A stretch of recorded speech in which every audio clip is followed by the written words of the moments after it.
Good afternoon, everyone. Good afternoon, good Yontif again. I want to ask you to take your seats so that our Yom Kippur Symposium can begin.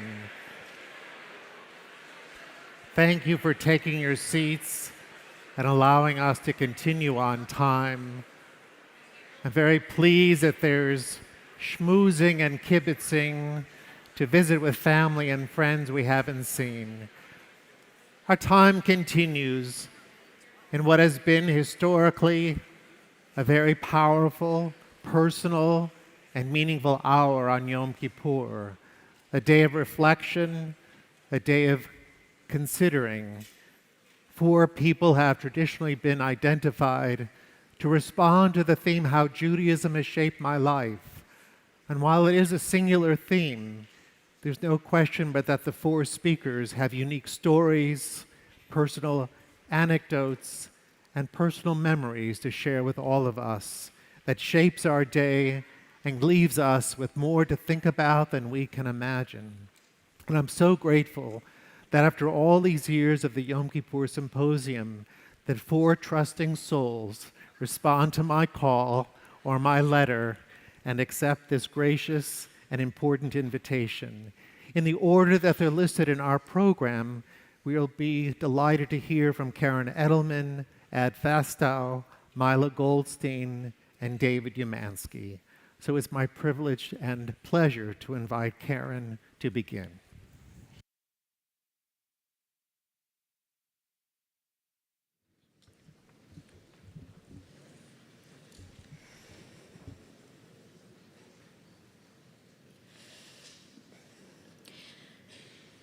I was born in November 1962 at Lenox Hill Hospital in Manhattan.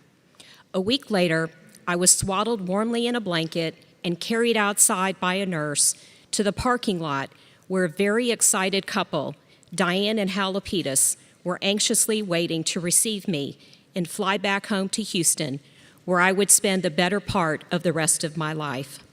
That's pretty much how private adoptions worked in 1962.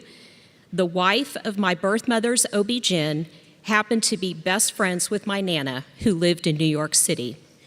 She mentioned that a patient of her husband's, a Jewish woman, was pregnant as a result of an affair while her husband was serving in the military.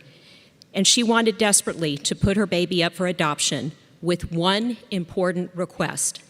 Her baby must be raised in a Jewish home. Over a game of mahjong, Nana called my parents back in Houston. They had hoped and prayed to be able to adopt another child, a sibling, for my sister Lynn. A few months later, there were some legal papers, of course, and voila, mission accomplished. I would be the answer to my parents' prayers, and my birth mother's wish for me to grow up in a Jewish home would be fulfilled. Everybody would win. And indeed, I was a winner. Growing up in Meyerland was everything that I could have asked for. Solid student, very outgoing and involved in anything and everything my parents would let me sign up for.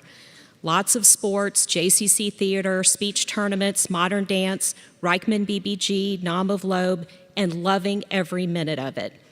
We were very active members of Temple Emmanuel and had the pleasure of close friendships with many of the temple staff and clergy. I worked after school for 2 years just to pay for my spot on the 1980 Israeli pilgrimage.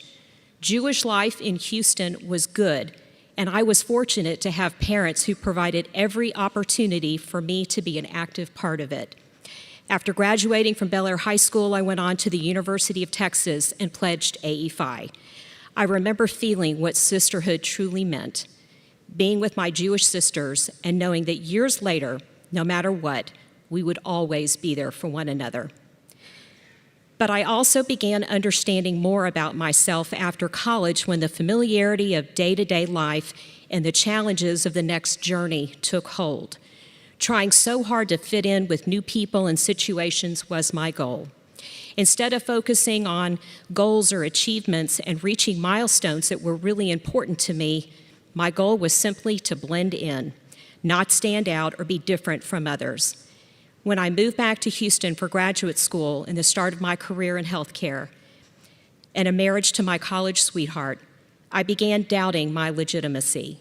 I tell myself I didn't really deserve that great job that I was offered or be happy in my marriage, and that my friends weren't really there for me because they cared. They were just going through the motions of friendship. Being adopted played a significant role in my feelings of never quite measuring up or fitting in. I would only share that I was adopted when someone asked me where I was born or at what hospital. That's a big thing to you Houstonians, the whole hospital of birth thing. People would eventually ask me, well, you were born in New York, why did you leave? And the secret that I was adopted would be revealed. I remember being around 9 or 10 years old and having an assignment at school to draw my family tree with physical traits like eye color, height, hair color, and skin tone noted for each relative. My tree was a bit atypical, as you would imagine. Hardly any traits were similar from family member to family member, and I was feeling very uneasy about the results. My teacher asked me about my tree, and I told her it was because I was adopted. She promptly turned white as a ghost, crouched down low next to my chair, and whispered in a hushed tone right into my ear, "Don't talk about things like that. You should keep it to yourself." Her words stung, but it was the way that she conveyed her message, whispering her negativity as if adoption was something that I should be ashamed of. The years of being told by my parents how special I was, that adoption meant that I was wanted more than anything in the world, were washed away with one stroke of an insensitive and very misinformed fourth-grade teacher. For the next 20 years, it would be a subject that I would rarely discuss. I would just need to hunker down, blend in more, be like everybody else, and if someone asked what hospital I was born, just say I don't remember. It was after my divorce in 1992 and a lot of therapy to figure out why the most important adult relationship that I had built eventually failed, that I began to embrace the truth about myself. I was adopted, and I had no idea what the circumstances were surrounding my birth, who my birth parents were, what kind of chaos was going on in their lives, that they would make the incredibly painful choice to give away their child. I was ready to know my birth story, whatever it entailed, and the time had come for me to ask my parents for help. On my 30th birthday, I told my parents that there was something so important to me that only they could give. I shared how much I loved them and how incredibly grateful I was to have had the life that I had been given, how appreciative I was for their love and support and guidance that they gave me. I asked them to tell me about my adoption and assured them that I was ready to accept the truth of my birth story. What I had prepared myself for was hearing that a teenager had become pregnant and her parents forced her to put her child up for adoption, or that a woman who suffered from addiction or was so overwhelmed and not able to care for a child on her own saw adoption as her best choice. What I didn't prepare myself for was hearing my parents tell me about a young Jewish couple in New York who wanted their baby raised in a Jewish home, that the husband was unwilling to raise another man's child, a baby conceived through an affair, and that 11 months following my private adoption and before it was finalized in the state of Texas, my birth mother would sue my parents to regain custody of me. That she and her husband would eventually rescind their request for custody due to an impending divorce, realizing that no judge would grant custody to a single mother in 1963.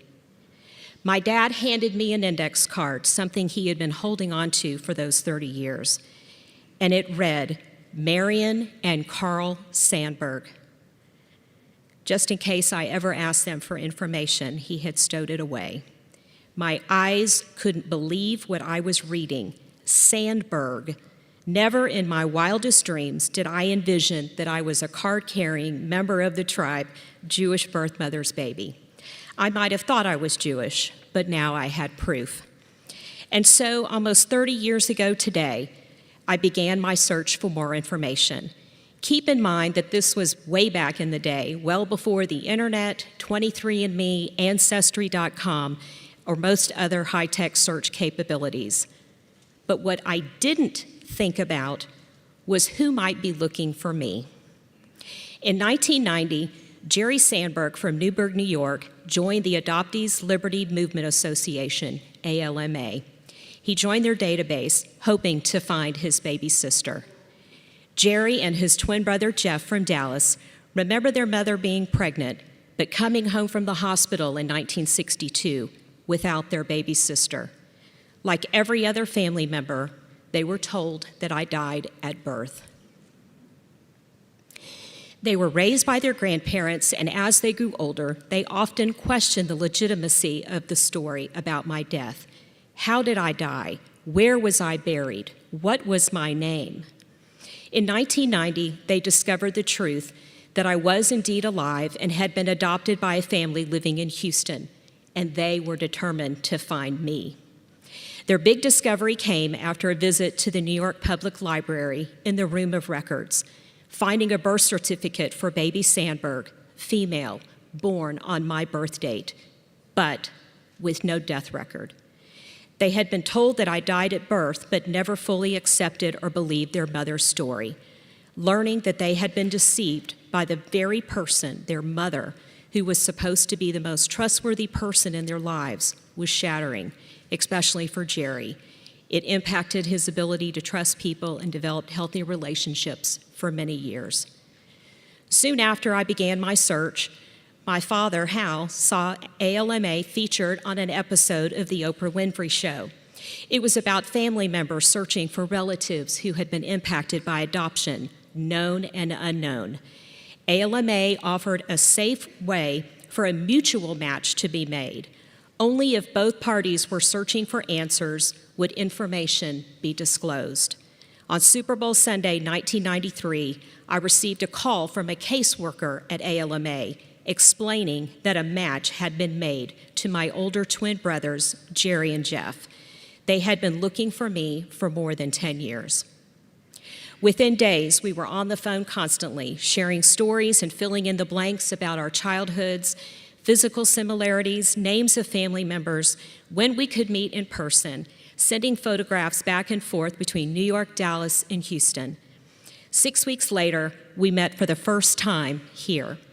It was one of the best weeks of my life, showing my Sandberg family where I grew up, what my life was like, that I was okay, and that being adopted was a blessing. But now that we had found one another, we would never be apart. Most of all, I wanted my parents to begin to feel comfortable and accept this new expanded family. I now had 2 families to call my own. Along with the excitement of being united, I also now had to face the darker side of the truth. My birth mother, Marion, suffered from bipolar disorder, which explained why she had been estranged from her family, from Jerry and Jeff, why her parents, their grandparents, had to step in and raise them, and why her life had been filled with chaos, poor decisions, isolations, and just utter sadness. I wrote my birth mother a thank you letter, explaining that I would never be able to thank her enough for making that difficult but right decision to put me up for adoption. I reassured her that she had made the right choice in choosing a Jewish family for me to live. I shared how my parents had done a wonderful job raising me, that my life was one that she would be proud of. Sadly, she was not in a place in her life to be able to accept my gratitude. For 30 years, she had clung and committed herself to a lie, that I died at birth and no longer existed. She did call me, though, when she received my letter, and I could hear the shame that she still carried in her voice 30 years later. I can't begin to fathom the weight and burden of carrying that lie for the better part of her life.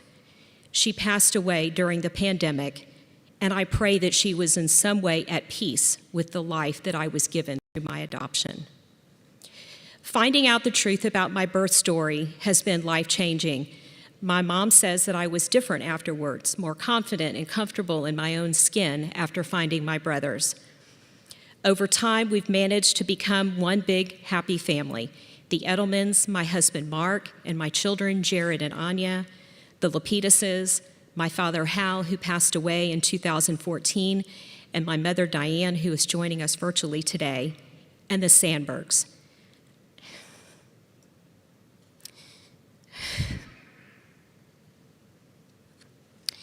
I couldn't have dreamed of a more positive outcome.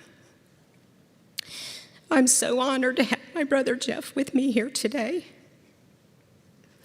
And we only wish that our brother Jerry, who passed away suddenly this year, were here with us too. So here we are today, Yom Kippur, the Day of Atonement and Forgiveness, to let go of the untruths that we continue to cling to and repeat to ourselves day after day, year after year.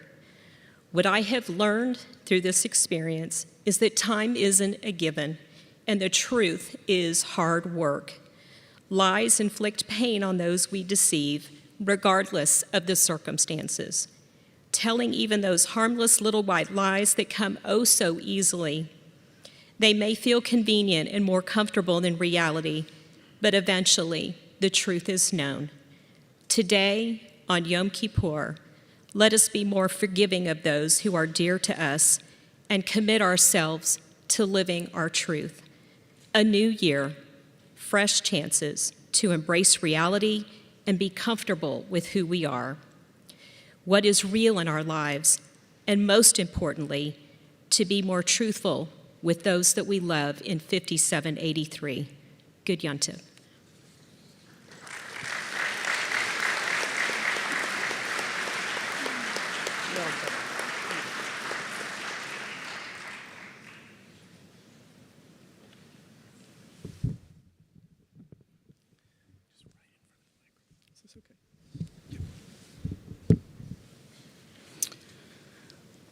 Like most people who are asked by Rabbi Lyon to speak at this symposium, you ask yourself, why me? I feel I have had a very privileged life with just a few hiccups and a life that is not much more interesting than the average Joe's.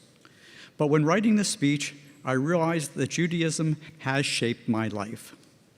I grew up in Philadelphia and had a strong, observant Jewish background in a small conservative synagogue. My father was president of the men's club and co-chair of the Hebrew School Committee, and my mother was very active in the sisterhood. As a kid, I actually enjoyed Hebrew school, going to services, and even thought it might be fun to be a rabbi. One very fond memory growing up was successfully powering through Yom Kippur when I was 13 with my dad, who was a diehard when it came to getting the full Yom Kippur experience. This included standing for the final hour or so of the service with those congregants still remaining and looking for that first star in the night at 7:45 p.m. to conclude the Yom Kippur service. I remember feeling so proud that I had successfully completed my first Yom Kippur fast. And then the great reward of break fast with a large group of family and friends who we celebrated holidays with regularly. Growing up in Philadelphia, we kept kosher in the house, but outside the house, we ate kosher style. While we do not keep kosher now at our house in Houston, I still do not eat pork, shellfish, or what would be considered treif, and try not to mix milk and meat. Trying to adhere to keeping this style of eating has surprising impacts on socializing and has led to some extremely awkward moments over the years. For example, there was the time when I was rushing a fraternity in college and the meal served was pork chops. Or neglecting to mention food constraints when invited to someone's home for dinner. My wife Janice regularly reminds me to mention food restrictions when socializing. Janice and I have frequent debates on mixing milk and meat and the true definition of meat. As the Torah says, you shall not cook a kid in its mother's milk. Janice's contention is that chicken and turkey do not produce milk. So why can't you eat chicken and turkey with cheese? I am still trying to see her logical perspective and somewhat getting there, but still struggling to make that transition after all these years. In middle school, I went to Akiva Hebrew Academy, a mix of Emory Weiner and Robert M. Barron Academy. It was a great secular and Jewish education, that I particularly enjoyed. Having this education always made me feel comfortable and reasonably proficient to this day in reading Hebrew, for which I am thankful. Interestingly, to show you how small the world can be, one of my carpool drivers to the Akiba Hebrew School was Cantor Dov Propus, who is also our synagogue cantor. He is the father of cantor David Propus, who you may recall is the former cantor at Beth Israel and Ber Shalom, and whose sisters Yonina and Yosifa were my classmates. I remember David as an 8-year-old sticking his head out the window of his father's blue 1966 Biscayne Chevrolet four-door sedan while his father was barreling down the street. For me, growing up in the Jewish neighborhood of Winfield in Philadelphia felt like most of the world was Jewish because my whole world was Jewish and our relatives all lived within a few miles of each other. When I was in high school, we moved to the suburbs in King of Prussia, Pennsylvania, near Valley Forge, where less than 3% of the class was Jewish. That rocked my world a bit. Now, everyone wasn't just like me, but it was good preparation for dealing with the reality of the true world demographic makeup. But at the time, it sure was a cultural shock. In particular, I remember on an English test, when I was completely clueless about the character Scrooge in an analogy test question. Needless to say, I got it wrong. I went to Penn State and graduate school at Indiana University, and in 1981 moved to Houston to work for Exxon. After graduating, and prior to coming to Houston, I took a trip that was similar to the movie, If It's Tuesday, It Must Be Belgium. This was a European student bus tour that traveled to 16 countries in 30 days. On that trip, I met my future wife, Janice, and a year later, she moved from Seattle to Houston. I must say, the Houston topography, culture, and weather, compared to Seattle, disrupted her life quite a bit. Janice and I joined Beth Israel in 1990 and have been through many joyous life cycle events here, starting with my daughter's baby naming by Rabbi Karf. Getting our kids a good Jewish education was important to us, which can be a challenge with all the competing priorities of school, sports, and other activities these days. But we all persevered, and my son Jeff and daughter Nicole both had their bar and bat mitzvah at Beth Israel. To this day, my daughter still feels a special connection to Rabbi Scott, who helped her prepare for that memorable moment. And both children were confirmed at Beth Israel, and one completed the high school program. When I recently conducted a tour of Beth Israel for 2 potential congregants after a Saturday morning service, I proudly pointed out Jeff and Nicole's confirmation picture. Our family was a member of a Beth Israel Chavarah when the kids were growing up, and we often celebrated Jewish holidays as a group of families together, which helped make them special and memorable. We had several Passover Seders on our porch, in our backyard, which also gave the children an outlet for their pent-up energy. I was all about making sure we told the entire story of Passover to the children in as much detail as possible. But fortunately for them, Janice would rein me in and convince me that it was important for the kids to have great fun and also a memorable experience.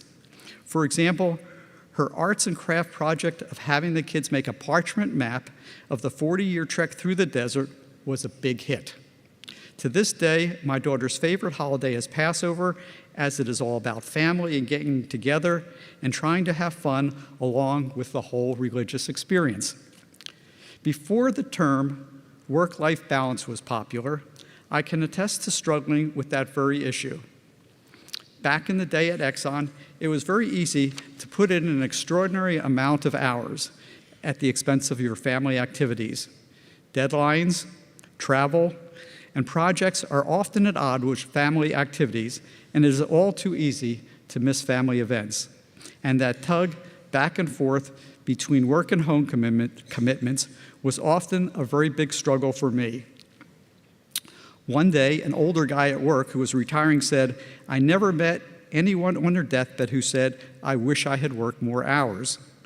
That, coupled with the words, "we'll get together then," from the Harry Chapin song Cats in the Cradle, both had a big impact on me. Soon after that, our family went to a bar mitzvah where they were passing the Torah between the generations of family. At that moment, I realized, as I looked at several generations of family, L'dor vador, that not devoting enough time to your family was a misplacing of priorities, at least for me. For 17 years, Janice was a preschool teacher at the Schlinker School. It is always gratifying to me when we are together at services during the high holidays at the number of parents of former students who come up to her and give us updates on the progress of their children. Each year, I continue to be impressed at how many congregants she knows from all those wonderful years being part of the Schlinker family. Since we first became members of Beth Israel, I have been attending for many of the years the 8:30 a.m. lay-led Saturday morning service. It is a one-hour service that is inclusive, intimate, and covers the high points of a Shabbat service. It is a wonderful way to begin the weekend with spirituality.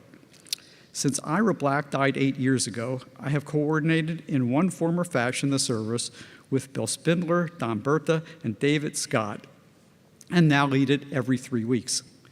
This includes reading from the Torah and giving a Devar Torah. Reading from the scrolls is a challenge, but gets easier with practice. Since the Torah has no vowels, trope, or punctuation, the word nuances can frequently be tricky and a bit stressful, particularly when folks follow along and sometimes remark on your accuracy. However, periodically I will gaze at the words on the parchment and think about the long history and spirituality associated with them. In a recent Devar about the word Shema, the meaning of the word to hear resonated with everyone. I also discussed how listening can be one of the most powerful ways to help others. If you can, I encourage you to join us Saturday at 8:30 a.m. in the Gordon Chapel. Now, Janice and I retired in 2017 with the expectation that we would begin our carefree life, that being our second childhood without parental supervision. Well, in each year between 2017 and 2021, it turned out to be rather challenging years. I truly regularly give thanks to God that I was able to retire and face those challenges much better than I ever could have if I was still working full-time. In 2017, 2018, and 2019, Janice and I lost a parent in each of those years, and we were flooded by Hurricane Harvey. All three parents struggled quite a bit in their final months, but we were hugely fortunate that their issues did not drag on for years, as we have seen with many of our parents' friends. But most important of all, we were truly blessed that being retired gave us the opportunity to help them along the way and spend good quality time with them, so that when we look back, we do not have any regrets that we might have done things differently or wish that we had made more trips or visits with them. In that area, we have great closure, and thank God we were there to support our parents when they needed us. As I stand here today on my own, I feel amazingly fortunate that I am fully functioning and talking with you. In 2018, I noticed that hearing sounds in my right ear became increasingly more difficult over a period of several months. After a series of tests, I learned I had an acoustic neuroma brain tumor that was non-malignant. I had two choices, either brain surgery with a 3-month recovery period or gamma knife radiation, which was a 1-day procedure. Of course, both procedures have pros and cons, different risks, and have their own set of issues. With consultation from my doctors and great support from Janice, family, and friends, I chose the gamma knife radiation procedure and consider myself lucky and most fortunate that I only have the expected hearing loss in my right ear and dizziness and balance issues that I can deal with on a daily basis. While you always know that having your health is so important, you realize and appreciate it even more when you are faced with many unknowns and losing it. You always wonder, why did I get this tumor? I was lucky to have it now and not when there was no cure, and feel extremely thankful that it did not end my life and has only had minor limitations on it. As I get older and reflect on our 4,000-year heritage, I hope with all my heart that our Jewish traditions and observances remain strong and vibrant. I am hopeful that my children will carry on the traditions of Judaism, that I was a good role model for them, and they continue to take our traditions to heart. And one day I can attend the B'nai Mitzvah of my grandchildren, L'dor Vador, from generation to generation. I, along with Janice, Jeff, and Nicole, hope you are inscribed and sealed for a good year of peace, happiness, and good health. Shana Tova.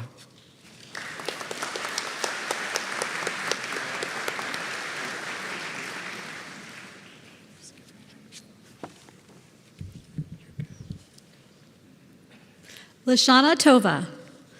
My name is Mila Goldstein Milo, and I am so proud to share how my Judaism was enhanced by my recent trip to Israel this past May with Congregation Beth Israel. My husband and I have been talking for a number of years about traveling to Israel with an organized group, and we were excited when David Scott approached us. He shared some of the highlights our trip would encompass, and we knew this would be the perfect opportunity for us to travel to Israel. At our initial meeting, Rabbi Lyon and David Scott shared that this was not just a vacation, but rather a once-in-a-lifetime opportunity. I never suspected at the time how profound their comments were and how impactful this trip would be for solidifying my love for Israel. Growing up in the Memorial area of Houston, my parents always felt it was essential to keep me involved in Jewish activities. They loved Judaism and wanted to pass this along to me. I have always been active in synagogue youth groups and BBYO, spending hours planning the weekend Friday night services and social events. It was an effort to drive in for socialization, and because I enjoyed these activities so much, I always wished we lived so much closer. Because we grew up across town, there were very few Jewish kids in my schools. I remember asking off from school for the high holidays was awkward, and making up for missing schoolwork was an added worry. Being surrounded by Jewish kids and activities felt comfortable and more familiar. I think I began to have the same sensation in Israel, which rekindled recognizable feelings. In Israel, I found I was again surrounded by Jewish people to whom I didn't have to explain myself. After marrying Michael, whom I happened to meet on Tashlik at another synagogue, we decided we would also begin our lives in Memorial. My parents lived nearby, which was very important to me, because it allowed my son to develop a very close relationship with them both. I passed along my love for Judaism to my son Gordon, who also schlepped across town, attending Hebrew and Sunday school and participating in Jewish youth activities. I think we did something right because Gordon loved attending Camp Young Judea for 7 summers and working there for an additional 6. My son went on to attend UT and joined a Jewish fraternity. When we were planning our trip to Israel, Gordon told me he wished he could go. I was surprised because he's been there 3 times, and I knew how much my son enjoyed visiting and felt so connected to Israel, but I never fully comprehended why. So I asked him, why? And he replied, because it's so amazing to be around so many Jewish people and recall the stories my grandfather shared when he was in Israel. It was like my grandfather was there with me. He said his stories described the ingenious development of the country from a desert to green fields, military advancements, and their proud Zionistic views were always so intriguing. My dad was a very positive person, and pass this along to us. Israel is a positive place with a tough and strong armor. They never quit and continuously find solutions.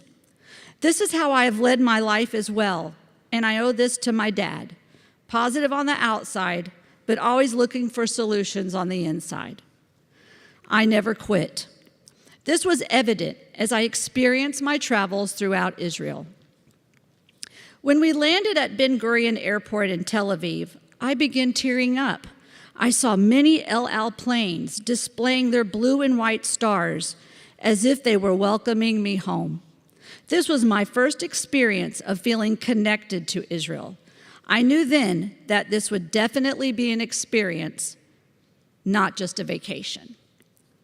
There were so many sites that I really look forward to visit. However, I would like to share 3 that had such a significant impact that even I was surprised by the emotion they evoked. Mount Scopus. Mount Scopus is located in Jerusalem. It's home to not only historical sites, but Hebrew University and Hadassah Hospital. Being an operating room director, I felt intrigued to know that I was near a world-famous academic university that specializes in training nurses in the field of trauma and surgery. I can remember at UT Nursing School that the best trained OR nurses were from Israel. I knew then that when I graduated, I wanted to eventually become a surgical nurse.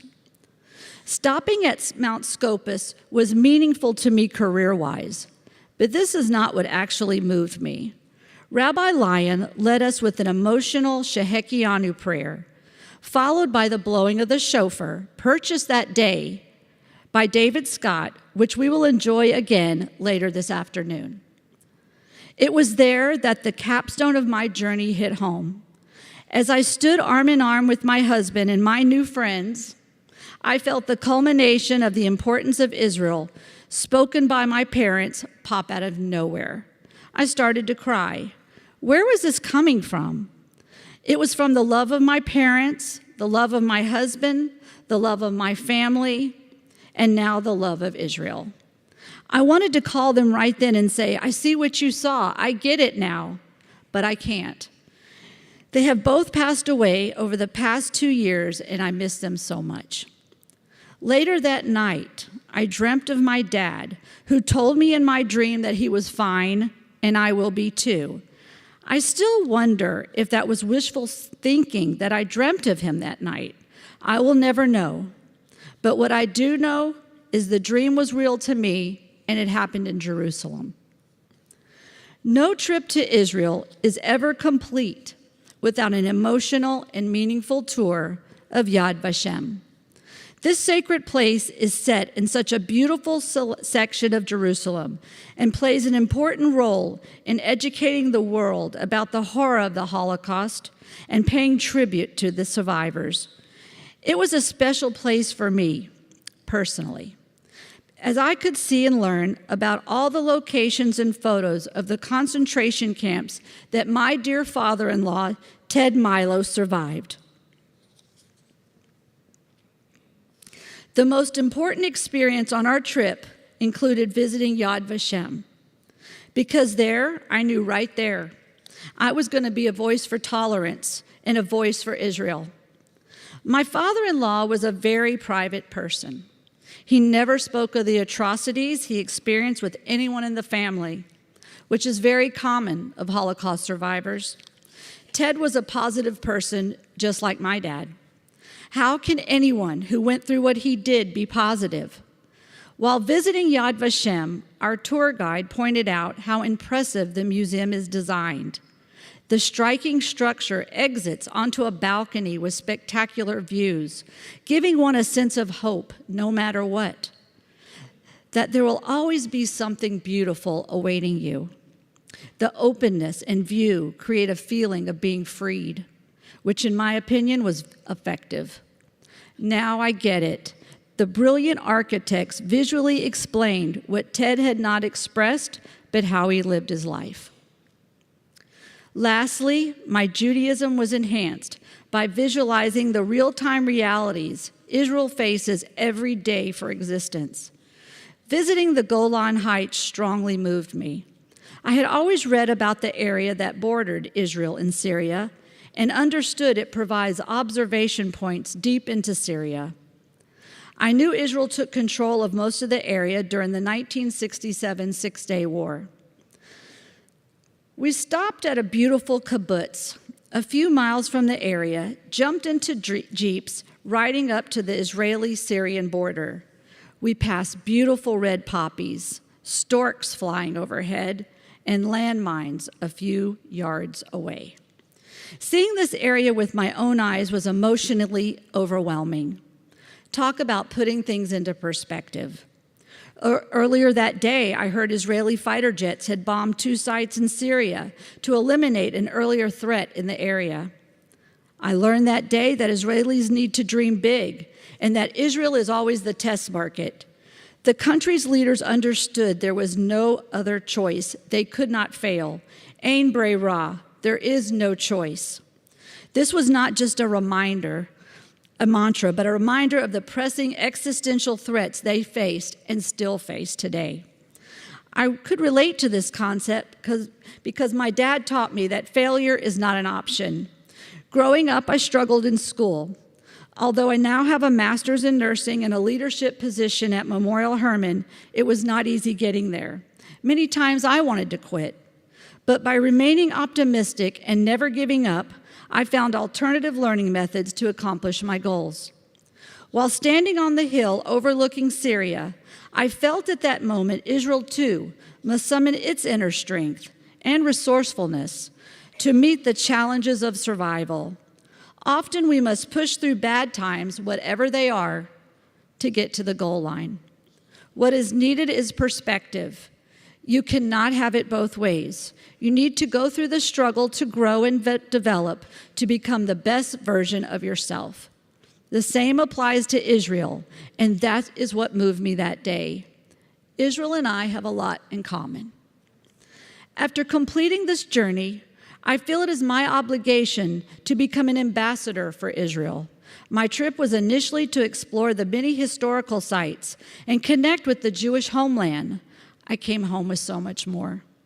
I found long-lasting friendships, a better understanding of the political situations in Israel, and importantly, I found why Israel is so important to my Judaism. Israel and I could relate to one another.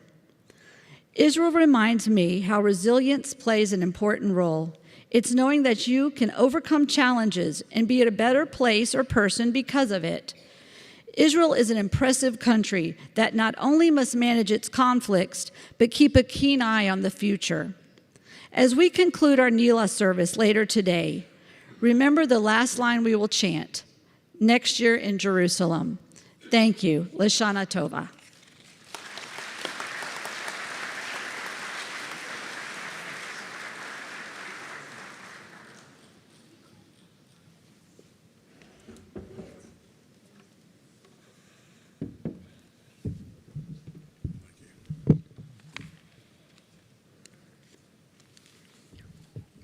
Thank you. I'd like to start by thanking Rabbi Lyon for the honor of being here today to share with you a little bit of how Judaism has shaped my life. It's always been there. There was my father, my mother, my sister, and we are Jewish. Now there is my sister and my wife and my son, and we are Jewish. Judaism has always been there in my life, but unlike my nuclear family, it was more of a distant relation. My family was proudly Jewish, but there was less focus on the spiritual and more on the history, ingenuity, and resiliency of the Jewish people.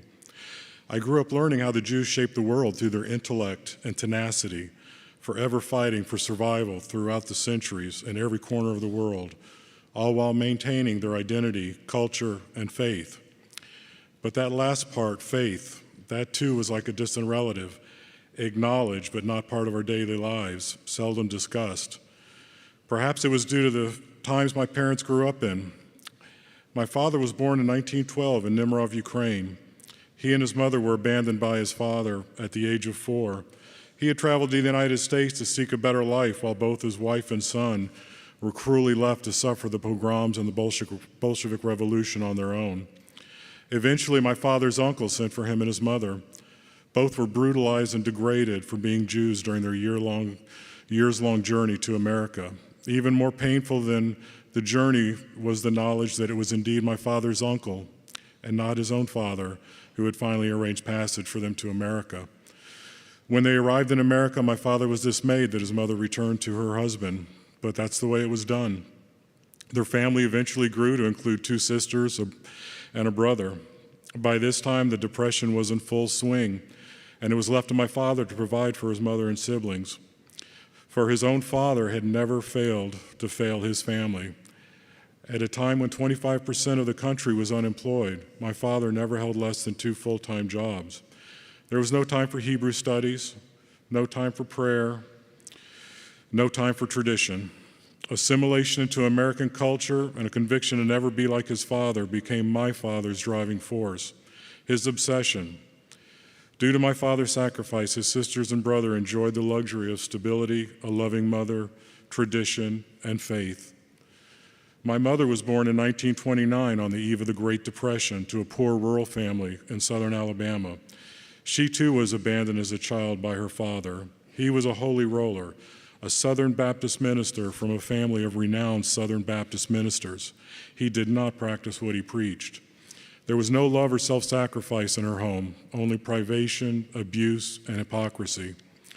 She grew to despise religion. One might say she had lost faith, but the truth be told, she may have never had it as a child. How she came to love the Jewish people and culture so completely, I never really learned. It was just there, unequivocal, unceasing, and unapologetic. She embraced what it meant to be Jewish, at least what it meant in her own heart, fully and freely. I never questioned my parents' Jewish identity. I never questioned my Jewish identity as a child. And therein lies the rub. I wasn't really Jewish. I found that out when I was 11. It was the first time I had ever heard that. I never heard it from my aunts or uncle when we would visit. I never heard it from my cousins. I certainly never heard it from my parents. No one from the JCC ever told me that.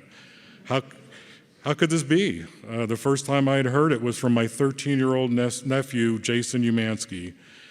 Yes, things were about to get weird. We had moved to Skokie, Illinois the year before, and I found for the first time in my life, we lived in a community where there were Jews other than my immediate family. Everything was Jewish.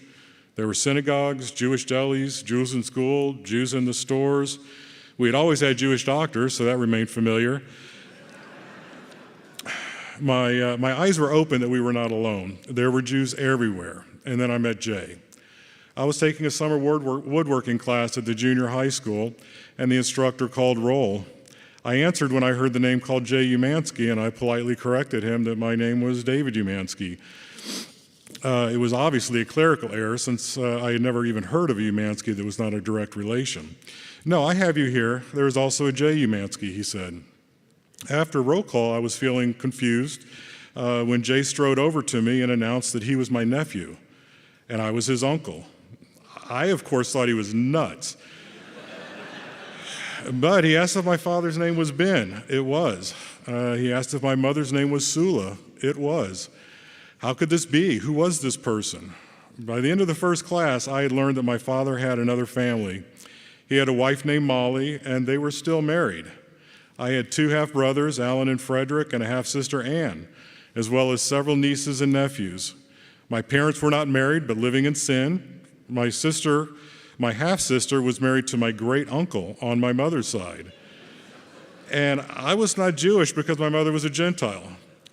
My dad is married to somebody else? No way. I have brothers and sisters I never knew about? Crazy. My parents were not married and living in sin? That means I'm illegitimate, a bastard child. My half-sister is married to my great-uncle? Okay, I have to admit, I found that one quite amusing. But I'm not Jewish. My mom is not Jewish. My sister is not Jewish. As you might imagine, that was an enlightening conversation at the Umanski household that evening. All was laid bare. And when it was over, what had really changed? I loved my parents and my sister. They loved me. My parents had kept a great secret, but when told, it really changed nothing in my heart about my family. But these rules on what it means to be a Jew rocked me. What does it really mean to be a Jew? Are you born into it like my father? Can you really just choose to be a Jew like my mother? Is that why we never went to a synagogue? Is that why I never went to Hebrew school? Is that why I never had my bar mitzvah and why my sister never had her bat mitzvah? Why do some Jews acknowledge children of mixed marriages? Why do most Jews not? Why do some Jews not even recognize formal conversion to Judaism? Is being Jewish strictly religion? Is it an ethnic identity? Is it somehow both? Questions, questions, questions, nothing but questions. Even today, I ask if raising my son as a Jew makes him a Jew. How can he really be a Jew when his mother is Gentile, like my mother was? Then again, how can a woman raise a Jew and not be a little Jewish herself? Does this lifetime of Jewish instruction and the achievement of his bar mitzvah make him a real Jew? What is a real Jew? More questions. I spent the last 45 years in self-doubt, never feeling like I was a real Jew, but at the same time knowing I was a Jew. I embrace my Jewish identity, but I feel like a hypocrite for not fully understanding Judaism. I took Hebrew in college, but they only taught me how to speak and write a little Hebrew. They really didn't teach me what it meant to be a Jew or how I fit in. Is that what being a Jew means? Fitting in with other Jews? Am I just a fraud? Even more questions. That last question was the most troubling for me. Am I just a fraud? After much reflection, my answer is clearly no. My father was Jewish, my mother was Jewish, my sister is Jewish, my wife is Jewish, my son is Jewish, and I am Jewish until God himself tells me otherwise. But what about Judaism? What about faith? I believe in God, but that is only a part of practicing Judaism. In that I have failed. I have been consumed by my struggle with my Jewish identity, while the answer has been making itself known throughout my entire life. God has given to the Jews and through him to the world his word. In its most basic and profound form, he gave to Moses the 10 easy steps to personal fulfillment and salvation. In addition to his word, he gave mankind free will. It is that free will that trips people up, myself very much included. So how would I use my free will? How would I do a little better for my son than my father did for me? I must certainly do better than his father had. This was not just another question, but an imperative. I was resolved to give my son a greater foundation in Judaism, in faith. My wife Angela and I started by enrolling Ben into the preschool program here at Schlinker, where we were truly blessed to have met Ms. Laura Hall. We were thrilled to begin our son's journey in a Jewish school, but as with so many journeys we take in life, there were unforeseen obstacles. For Ben and for us, the obstacle on this journey was the discovery that Ben had learning differences. He has always been a handsome, sweet, funny, generous, and inquisitive boy, but the way he processes information requires a specialized approach to his education and instruction.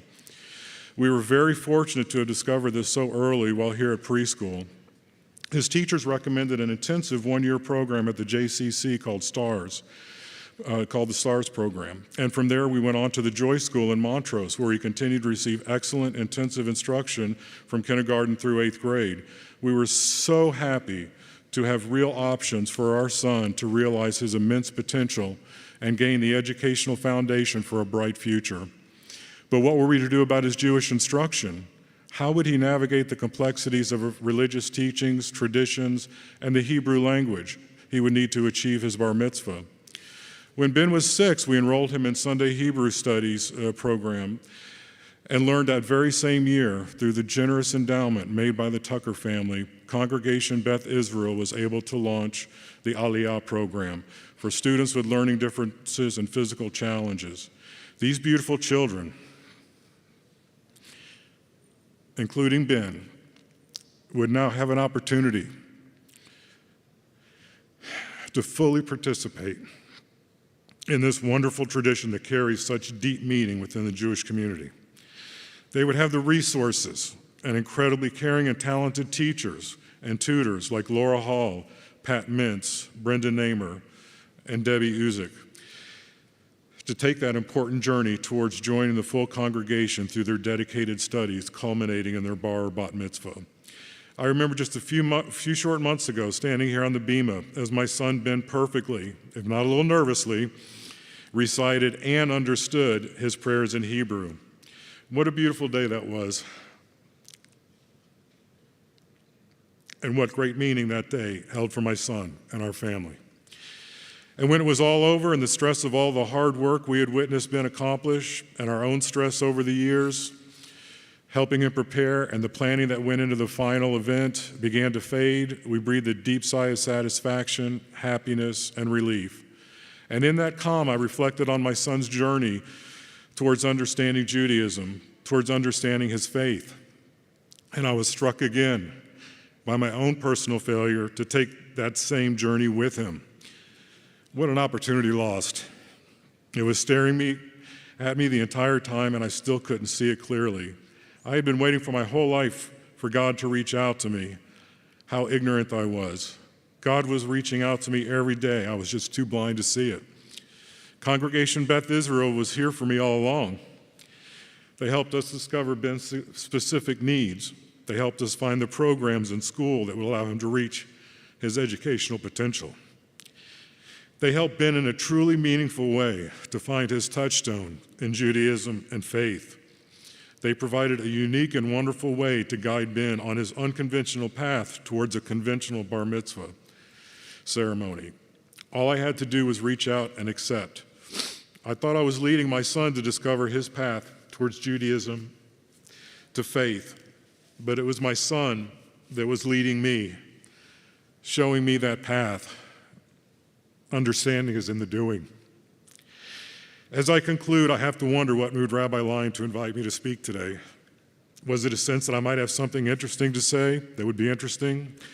Perhaps. Or did he know that I would look deeply into myself and confront my feelings in a way that would allow me to take the next steps on my journey towards understanding Judaism and faith? How would he know that? Was he moved by God? How has Judaism shaped my life? I don't fully know yet. The final chapters of that story have yet to be written. I do know that it is up to me to set my own table, to initiate the doing, and invite that long-awaited, distant relative faith to spend a little time with me, and for me to allow myself the enjoyment of the good company. Shana Tova.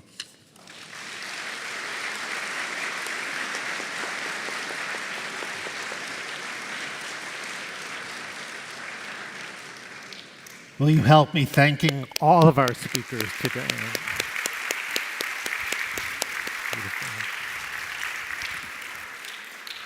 Our afternoon service and other programs will begin at 3 o'clock.